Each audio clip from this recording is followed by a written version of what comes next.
mana wata yunwa ta ƙarshe wadda aka sha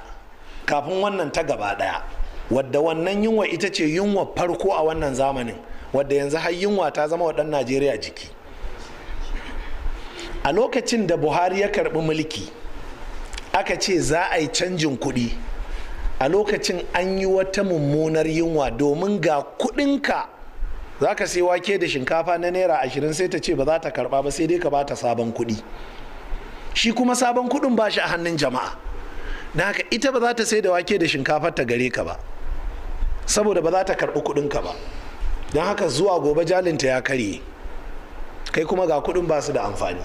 sai ka zauna kana ta hamma. Kuɗin nan idan ka aje su a gida bayan kwana biyu sai a ce sun zama yayin banza, in ka tafi banki kuma ka wuni kana hamma ba a zo kanka wajen yin canji ba. Idan aka zo kanka kuma sai 'yan sanda su tare ka, ina ka samo su.